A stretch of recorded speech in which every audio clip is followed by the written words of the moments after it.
Before anything else, leave a like on the video, subscribe to the channel, and turn on notifications, because that helps a lot to get the content to more people, and make sure you don't miss anything that's happening right now behind the scenes in the NBA, which is hotter than ever.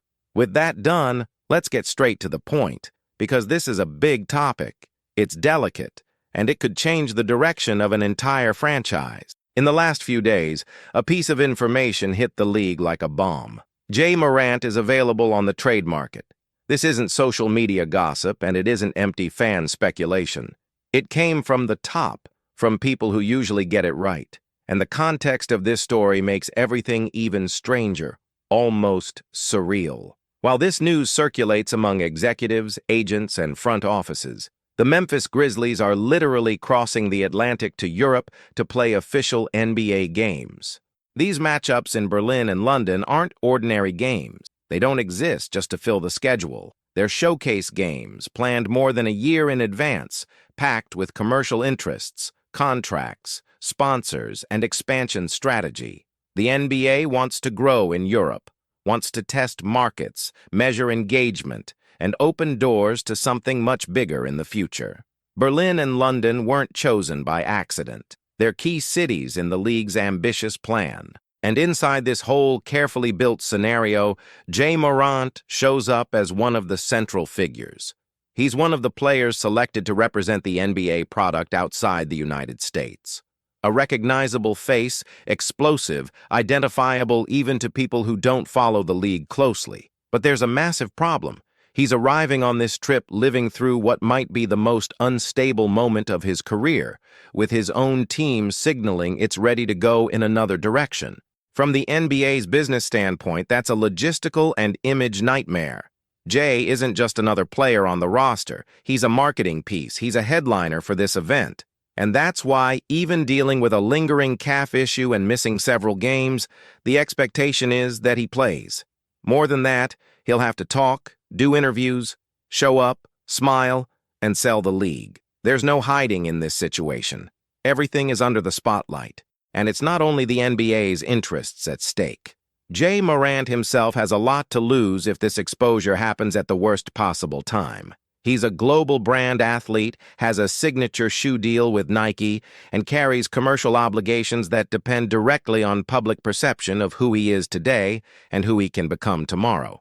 When performance drops, when injuries pile up, and when off-court issues enter the conversation, the impact goes far beyond the court. The central point is that Jay's market value has never been this low, and here it's important to separate things.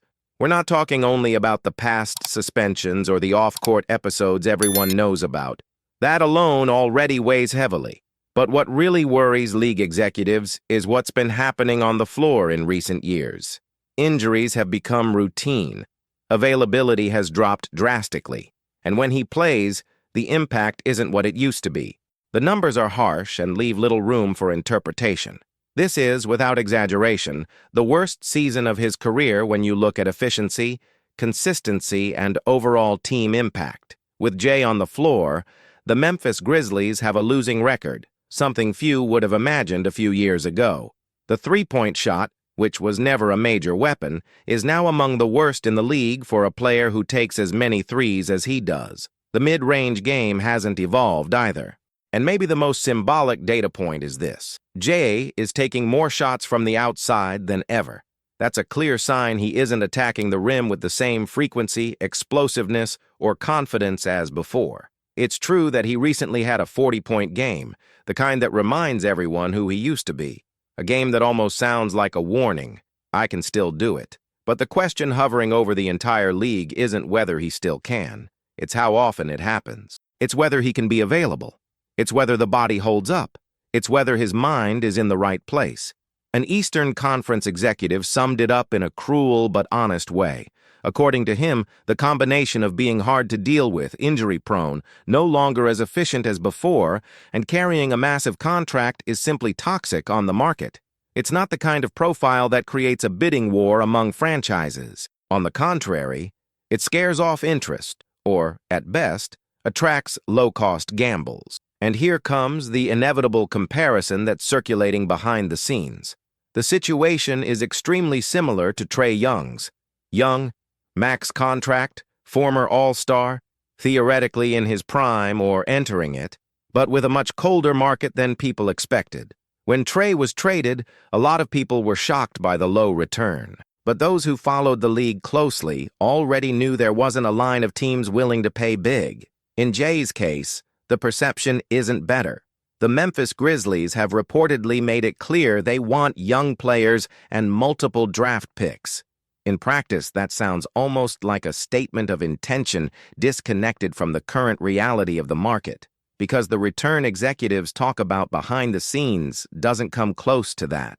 In some scenarios, it's even worse than the package received for Trae.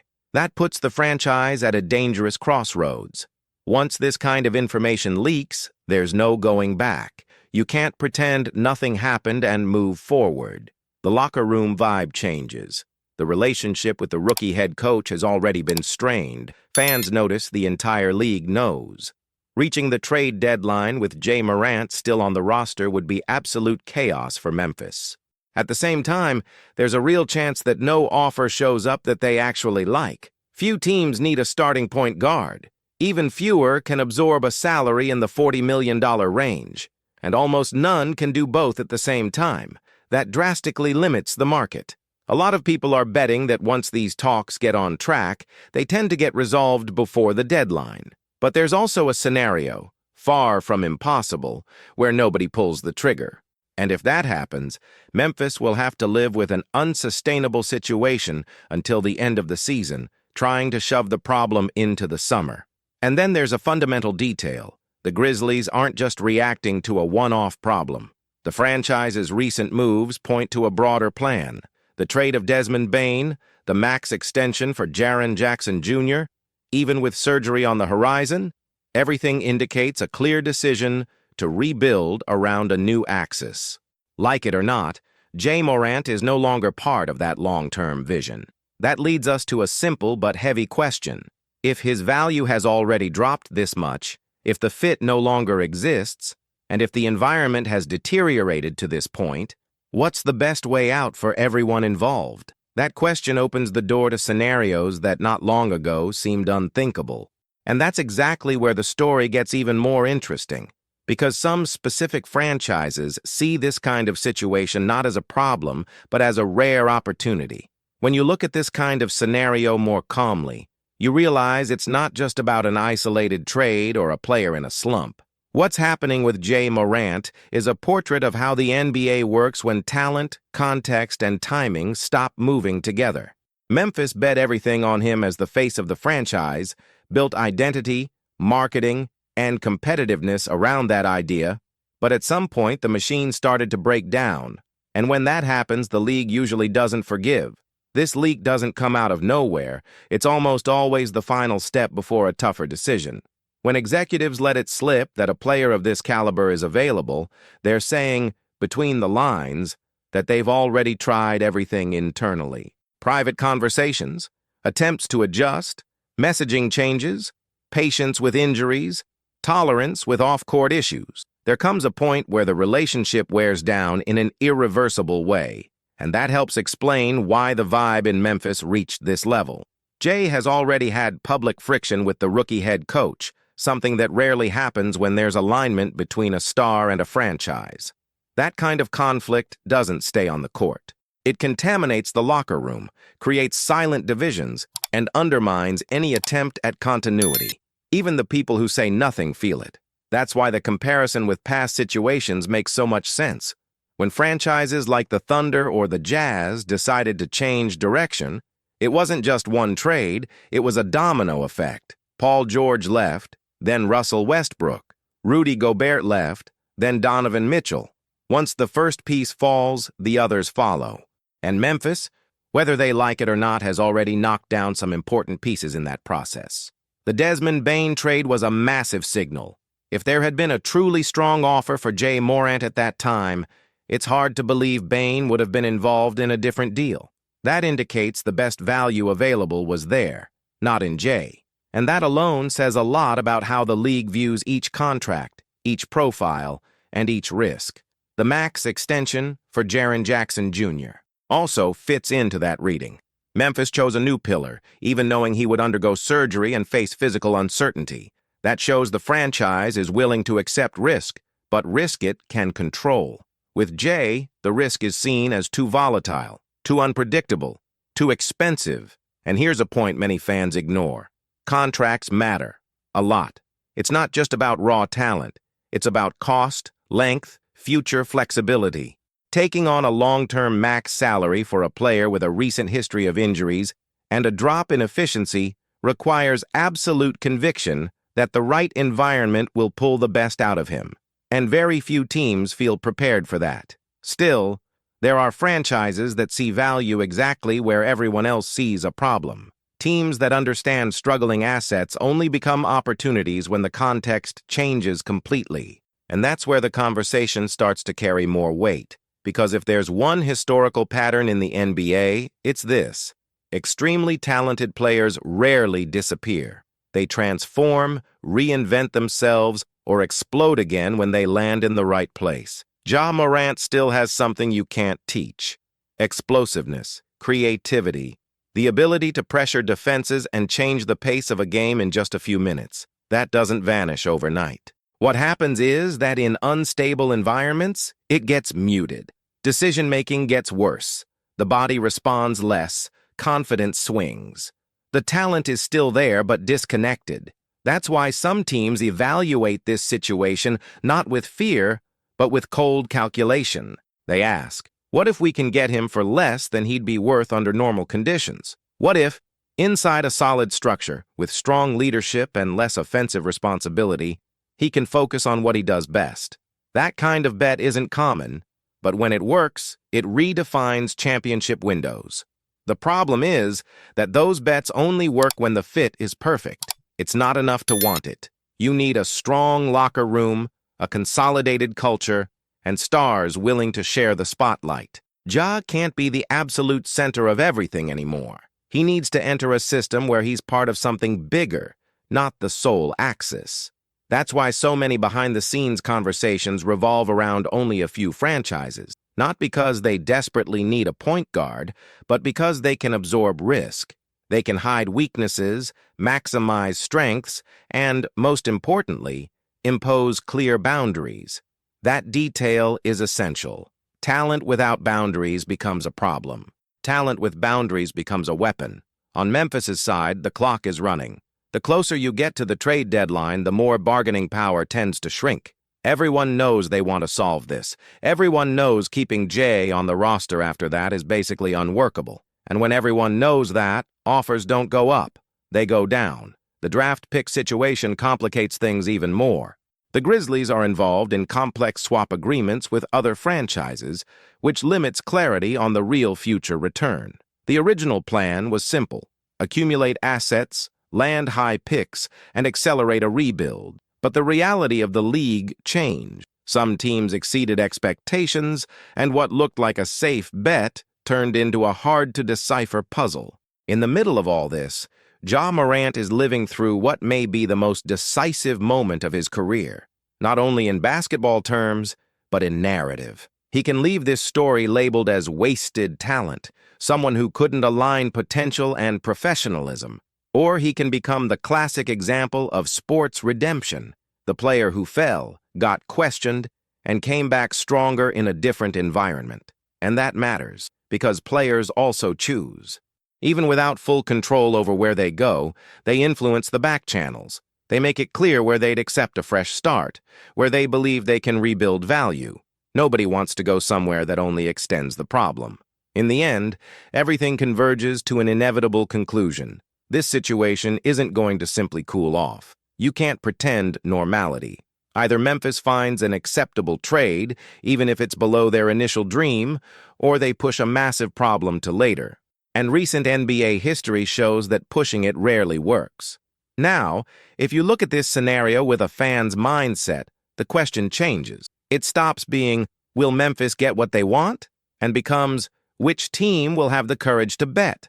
Because despite everything, Morant is still a name that changes games, draws attention, and, in the right context, can change destinies. That's exactly why this saga has so many people hooked. It's not just about numbers, contracts, or draft swaps.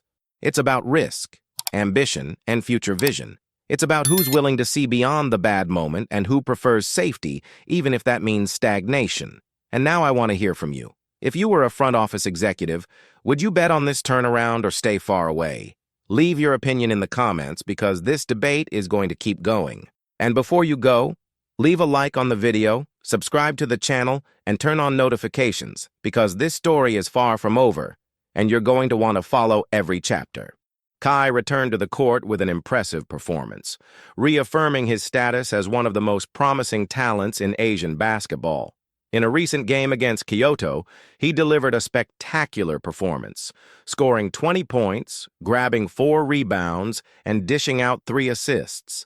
These numbers not only stand out in the stats, but also showcase the constant evolution of a player who becomes more complete with each game. From the first minute, it was clear he was ready to shine. Combining height, agility, and technical skills, he dominated the paint, leaving opposing defenders without answers.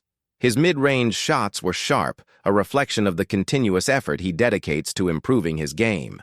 Moreover, his court vision became evident in decisive moments, distributing assists and connecting his teammates in important plays. When the game reached its most tense moments, Kai took responsibility, showing leadership and composure. In the third quarter, he made a memorable play by dribbling past 2 defenders, converting a crucial basket, and hitting the free throw after being fouled. Plays like this not only excite the crowd, but also highlight his ability to perform under pressure, a key trait for any player with ambitions of reaching the NBA. His fans have plenty of reasons to be excited. Kai is about to hit historic milestones in the B-League. With just 76 points remaining to reach 1,000 career points, he is approaching a select group of players known for their offensive consistency. Additionally, he has already surpassed 500 rebounds, establishing himself as a dominant presence in the paint on both offense and defense. He not only protects the painted area with authority, but also creates crucial second-chance opportunities for his team. Another important achievement is nearing. He is just 4 assists away from reaching 100 assists in the league. This reinforces his ability to create opportunities and involve his teammates in strategic plays. These numbers directly reflect the impact Kai brings to the court. His combination of imposing physicality, technical ability, and tactical intelligence makes him one of the most complete players in the league. Every point, rebound, and assist brings him closer not only to records but also to the dream of playing in the NBA. His performance has caught the attention of analysts and commentators who already consider him a player capable of raising the competitive level of the B-League.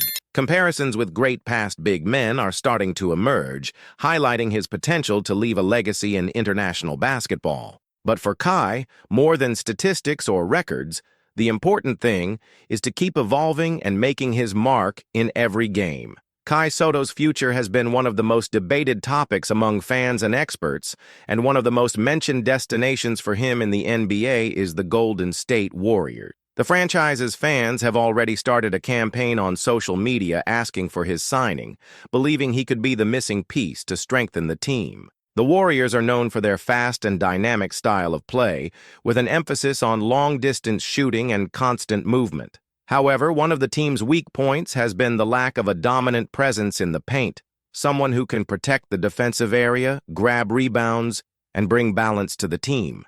Kai fits exactly that profile. His impressive height and game-reading ability are characteristics that could transform the Warriors' performance. Moreover, his international experience, facing different styles of basketball around the world, makes him an interesting prospect for a franchise looking to refresh its roster without sacrificing competitiveness. For the Warriors, signing Kai would represent a low-risk, high-potential move. He has already demonstrated his ability to contribute both defensively and offensively, being an efficient finisher near the basket and constantly improving his mid-range shot. Combining this with his competitive mindset and dedication to improvement, he would fit well into the team's system. The fans are excited about this possibility, knowing that players with Kai's skill set and potential are rare. For many, he could be exactly what the team needs to get back to competing for the top spot in the NBA. If you like the content, leave a like to support the channel and subscribe if you haven't already. Turn on the notification bell so you don't miss anything about the Warriors. Thanks, and see you in the next video.